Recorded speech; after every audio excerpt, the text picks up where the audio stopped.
Good morning, everyone. I hope that everyone is doing well. Um, I know that there is a lot of conversation post Super Bowl. But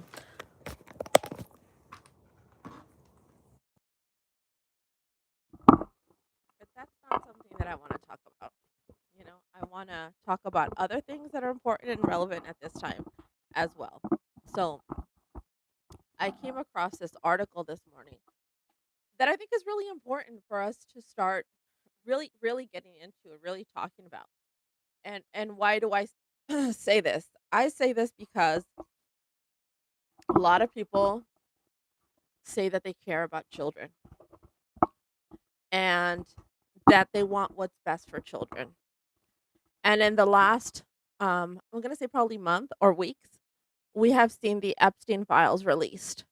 And so many people voted for this administration because um, of the abortion issue, right?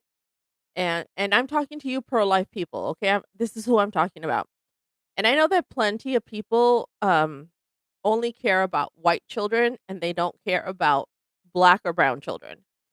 But in the state of Texas, there is a detention center and it's called Dilley.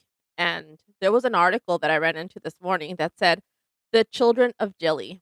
And this came out from ProPublica, okay? They went inside the immigration detention center for families of Dilley. Excuse me. Children held there were saying or talking about the anguish of being ripped apart from their lives in the United States and the fear of what comes next. What happens to them next after being torn apart from their communities? And this is something that we should talk about because these are children. They are children. They're babies. Anywhere between 17 to 18 months. I mean, or younger. So it's something that we need to discuss, especially since I ran into a family over the weekend that actually not a family anymore because they're split up. A young man whose wife is in a detention center and she's has an 18-month-old baby who she was nursing and now she's in deportation orders. Actually, the judge said that she could leave on a commercial flight, but ICE is intent on humiliating her and making her go through an ICE process when she has an 18-month-old that she wants to take with her in a plane, a private commercial plane, and they will not allow her. And that is really devastating because the child is being nursed still. And they don't have any family here. The father is still somewhere out and about free with the child, trying to take care of this baby and struggling emotionally as well. And this is why I think it's important for us to talk about these topics because it is important. And I don't know where people start, excuse me, talking about these things. So, in this article that I ran across about the kids at Dilly Center, it says a 14-year-old Ariana Vasquez had been held at the immigration detention center in Dilley, Texas, with her mother for some 45 days when she managed to meet inside with her, right? She had been there. Excuse me. Um, the staff brought everyone into visiting rooms, a box of lunch from the cafeteria, a cup of yellowish stew, hamburger patties on a bun. Ariana long black curls hung loosely around her face, and she was wearing a government issued gray sweatsuit. At first, she sat looking blankly down at the table.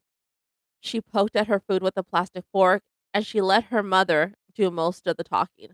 So these kids are so traumatized. It's sad that we're doing this to children. She perked up and asked about home, Hicksville, New York. So this child is being held in Texas and she's originally from New York. She and her mother had moved there from Honduras when she was 7 years old. This girl knows nothing but the United States. Her mother, Stephanie Villadares, had applied for asylum, married a neighbor from back home who she was already living with in the US, and had 2 more kids. Ariana took care of them after school. She was a freshman at Hicksville High, and being detained at Dilley's Immigration Processing Center meant that she was falling behind in her classes.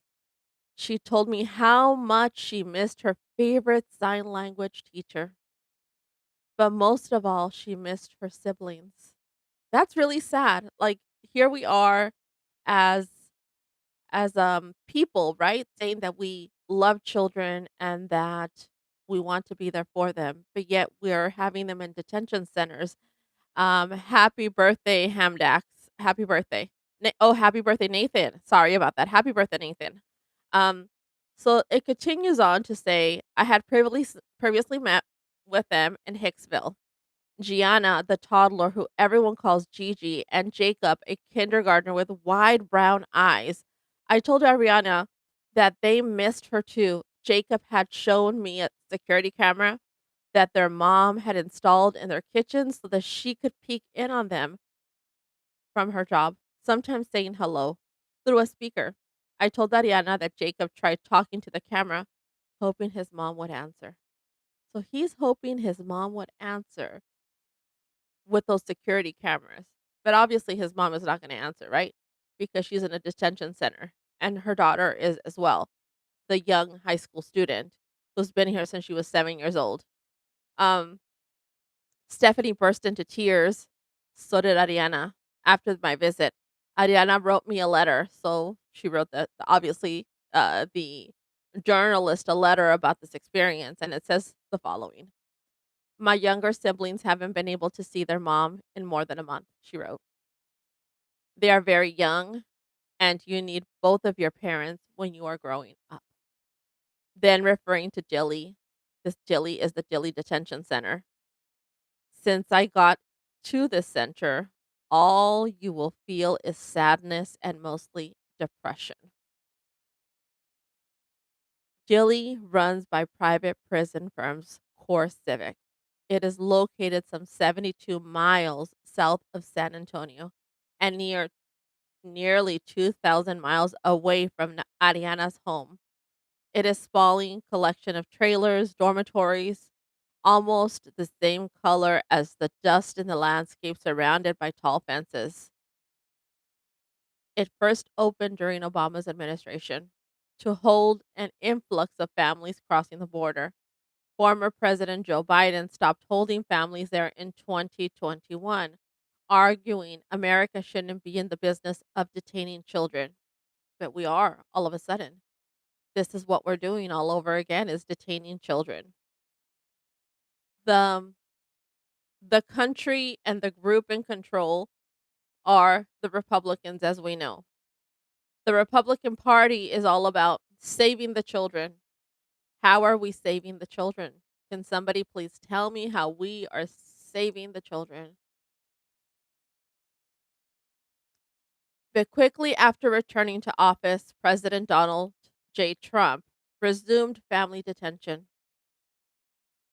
As part of his mass deportation campaign, federal courts and overwhelming public outrage had put an end to Trump's first policy on separating children from parents when immigrant families were detained crossing the border. Trump's officials said Dilley was a place where migrant families would be detained together. As a second Trump administration crackdown both slowed crossings and record lows and ramped up the blitz of immigration arrests across the country, the population inside Dilley shifted. The administration began sending parents and children who had been living in the country long enough to lay down roots to build networks of relatives, friends, support supporters willing to speak up against their detention. This is really, really sad. Again, like I said, for the party um of children, of Save the Children.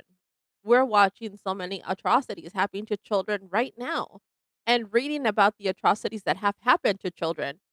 for plenty of years under Epstein and allegedly Trump, right? Allegedly. I say that very clearly. Allegedly. The administration believed that putting children in Dili wouldn't stir the same outcry as separating them from their parents. It was a mistake. The photo of 5-year-old Liam Conejo Ramos from Ecuador, who was detained with his father in Minneapolis while wearing a Spider Man backpack and a blue bunny hat, went viral on social media, triggered widespread condemnation, and the protest by detainees. Weeks before that, I had begun speaking to parents and children at Gilly, along with their relatives on the outside. I also spoke to people who worked inside the center or visited regularly to give religious and legal services. I asked immigration and customs enforcement officials for permission to visit, but not but but got a range of response. One spokesman denied our request. Another said he doubted I could get formal approval and suggested I could try showing up there as a visitor. So I did. So, for anyone who wants to help these families, these migrant families that are being detained, that are going through a lot, that a video call or a phone call to their loved ones costs $57 a minute, or so that they could get just ramen to eat, right?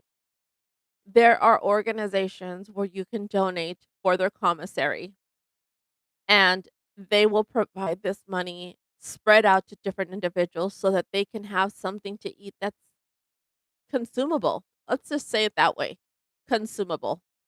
A lot of these detainees are getting sick because of what they're eating or the lack of what they're eating.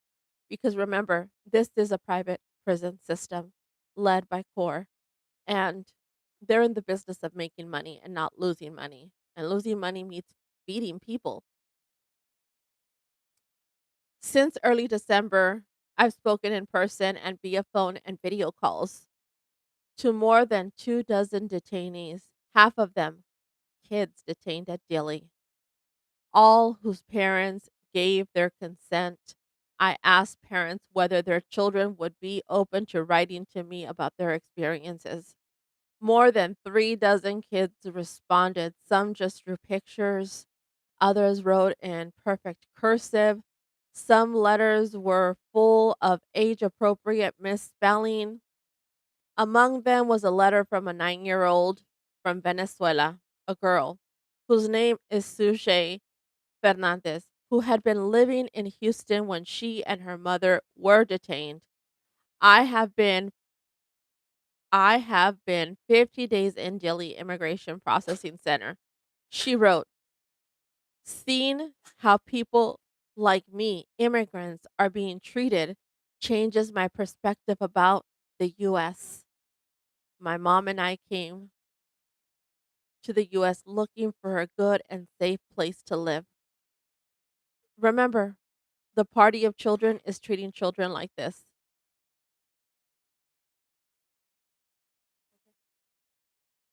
So we move on. A 14-year-old Colombian girl who signed her name Gabby MM, and who fellow detainees said had been living in Houston, wrote a letter about how the guards at Delhi have bad manners of speaking to residents. She wrote, the workers treat the residents inhumanely, verbally, and I don't want to imagine how they would act if they were unsupervised. So I personally met somebody a couple of weeks ago that had been working within the Dilly Center during the Obama administration. And he said it was pretty bad then. So he can't even imagine what it would look like today, considering this administration and the hate and what is going on across this country.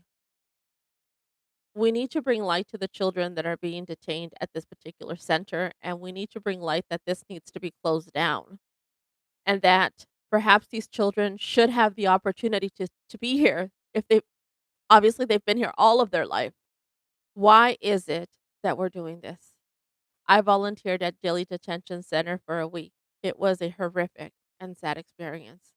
Yes, Yvonne, I have met a few people who have talked about this. And reading this article from ProPublica, everyone could read it. It came out today. It is very, very disturbing, what they're talking about and how they describe the children. The children wrote letters. It is heartbreaking. And I don't know if people will ever grasp what is actually occurring to these children. So 9-year-old Maria Antonia Guerra from Colombia drew a portrait of herself and her mother wearing their detainee ID badges and a note on the side that said, I am not happy. Please get me out of here. That is, I don't want to lose my humanity. I don't want to lose my empathy for all of the people who look like me in these horrific conditions that they're being held in or how they're being treated. Because I understand that this administration wants us to feel numb. I refuse to feel numb. I refuse to not feel what the people who look like me are going through. I refuse. Was so sad that time Texas was trying to license facilities a daycare center. Yeah, where does it end? I guess that's the question. Where does it end? Uh, Yesterday's Bad Bunny halftime, whether you like him or not, understand his music or not, the part that I enjoyed the most was when he walked out and named all of the countries and held all of the flags, including the one from the United States, which made me feel and think of it this way because so many times we get on social media and we have our own little haters, right? In the Latino community. But what that demonstrated to me is that we are more united than ever across all of Latin America. And sometimes we can be haters with each other, right? Oh, you're Colombian. I don't like you. Oh, you're Mexican. I don't like you, right? But what it demonstrated to me is that for the first time, we are united in the same fight and we have to come together, whether it's just in presence, belief, but we have to stand united. And I'm here as a second generation Mexican woman to tell my fellow Latinos that I stand with you and I am united with you, with a family that has 4 generations in this country. I stand with you. I don't care where you come from. It does not matter to me. I'm not better than you, and you're not better than I am. I was just simply lucky enough to be born in this country. And why do I say that? Because my grandfather was the one that had to endure. My grandfather did. He endured. He passed through all these horrid things so that I could be here. So to every single Latino who feels like that's not my problem because I'm a US citizen, I'm second, third, fourth generation, it is your problem because somebody in your family had to endure. I want to say thank you to everyone for joining me at this time. I'm going to have to go because I have to do school drop off, but I will be back later. And if you want to read this article, please do read it. It's on ProPublica and it came out today. Thank you very much, and I appreciate you.